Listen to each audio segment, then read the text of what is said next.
Dr. Sandy Schaefer from Chadron State College, and welcome to this, the first drum lesson, Volume 1 for beginning drummers. And what I'd like to speak to you about is the grip. Grip's very important, especially when you're just beginning to play, because it's essentially harnessing physics. Now, I'd like to do this little demonstration that I do for all of my students. And when I tell them, I say, okay, I'm going to go really fast now. Now I tell them I'm really going to go fast.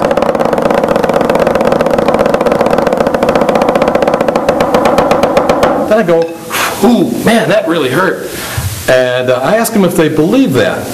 And I tell them to look at my wrists now and notice that my wrists are traveling at the same speed. These are double strokes. Those are multiple bounces. Back to double strokes. And back to single strokes. Now, what we're really doing is controlling energy. We're controlling the rebound of the drum, and we're manipulating the rebound of the drum. Now, it's very easy to do, although most drum books don't really do a good job of explaining it. I've given this a lot of thought, and what I'm going to talk to you about now is the idealized grip. Now, there are many professional drummers who play with different grips, and they're excellent players. And because in real life, to be a professional drummer, it has nothing to do with speed and chops. It has to do with finesse and taste. Nonetheless, if you start out with the correct grip, you have the best chance of having a very smooth and even roll. Now, I'd like to do a little demonstration for you right now. Hi, this is a little device I lovingly call my drumstick machine. And it's kind of a simplistic view of what the stick looks like in your hand. I tell students, this is your thumb and this is your index finger. Now, there are a lot of other joints that come into play, but this is where the stick meets the hand. Okay, and this demonstrates some basic physical principles and the principles of bounce. Now, bounce is technically rebound, and the amount of rebound you get, it's a formula, mass times velocity. So the more rebound you get, the higher the stick bounces up. So if you tweak the formula, you throw the stick down harder, that's more velocity, you get more rebound. You use a bigger, fatter stick, that's more mass. We're tweaking the formula, mass times velocity, you get more rebound. What I'm demonstrating here is rebound and bounce. Now, I've got my hand out here, and I'm bouncing this just like you bounce a ball, because that's really what we're doing. Now, what this drumstick machine helps us do is see the similarities between bouncing a ball and using a drumstick. Now, the first thing I want to point out is you need to look at the back of the stick. In order for the stick to bounce, the stick has to swivel, and the back of the stick has to be as free as the front of the stick to move. Now, the place where this bolt is an imaginary line of force that exists between your two fingers, the thumb and the index finger, and you need to hold the stick tightly enough there so that it swivels.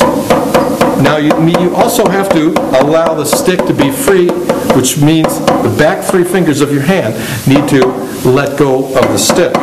Now, as I bounce this, you're at home saying, well, I don't have anything out here. We don't play drums like this. This is true. What we do is we use our fingers in the back of the hand to propel the stick. Now, while I'm pushing the stick straight down here, when I go to the other side of the stick, I have to push the stick straight up. And I'm using my fingers now to push the stick straight up. You can see this kind of basic principle. So the drumstick motion is a combination between the wrist throwing the stick onto the drum head and then the stick rebounding, and there's infinite amounts of control that we use in manipulating the fingers. Now, the other thing I'd like to show you with this drumstick machine relates to doing a roll. One of the things that we do when we do a roll, and I always teach the closed roll first, one of the first things you have to do is be able to get a buzz. Now, I take out my drumstick machine again, and I show students that. What did you just see?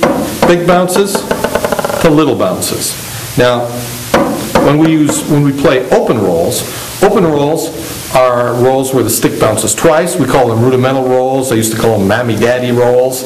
And those used to be the first rolls that we taught students.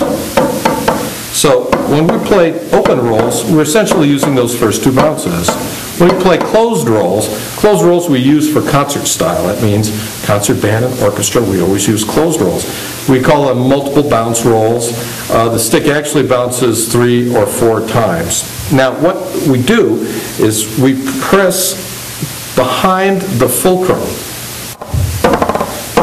And we can see if I put a little pressure on the stick, I can get past those big bounces, and then I can get to the little bounces. Now if I press too hard, I squash the buzzes. So I need to press hard enough to get past those big bounces. And when I get past those big bounces, I'm going to relax just a little bit. And those are the bounces we use for the closed roll. Now while I'm standing here in this position, I want to point out another little scientific fact.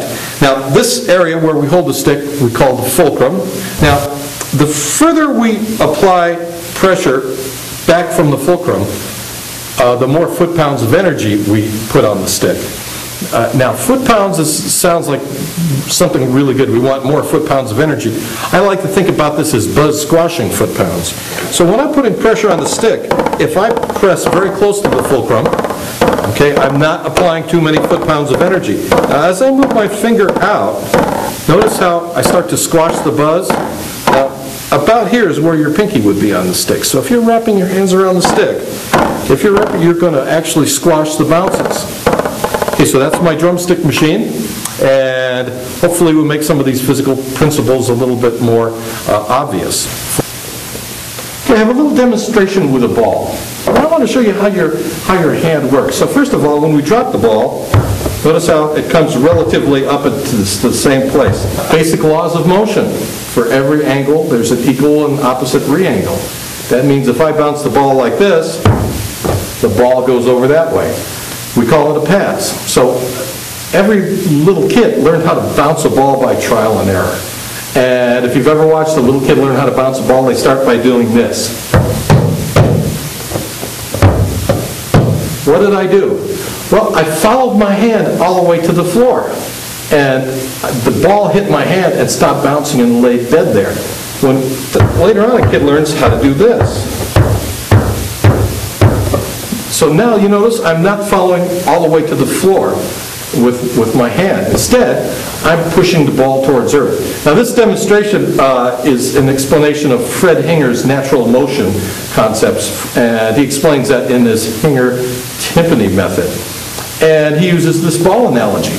And when I read that, what struck me interesting is that if you tried to learn to bounce a ball from that description, you'd have a hard time. Because here's what I'm doing when you bounce a ball. And we all learn this through trial and error. And it's highly instructive because this is what we want to do with drumsticks. We want to learn how to manipulate the rebound with drumsticks. So first of all, I'm taking my hand and I'm using my wrist this way, pushing straight down. Now the wrist, this is a marvelous joint. It's capable of doing a lot of things. What it does best is going straight up and down like this. Now, when we face this directly with the palm facing the floor, the top of the hand facing the ceiling, we will deliver the ball to the floor at a 90-degree angle. If we get lazy and tip it a little bit sideways, then the ball is going to hit the floor at a 90-degree angle and it's going to disappear. Okay, now what I do when I'm bouncing a ball, I speed the ball towards the earth, and once it reaches optimum speed, I let it fall free. I let it hit the floor at a 90-degree angle. It rebounds. I follow it slightly with my hand. It's slowing it down and changing the direction of the energy, and then once again accelerating it towards the earth. It does this. This is the same kind of action we want to use with a drumstick.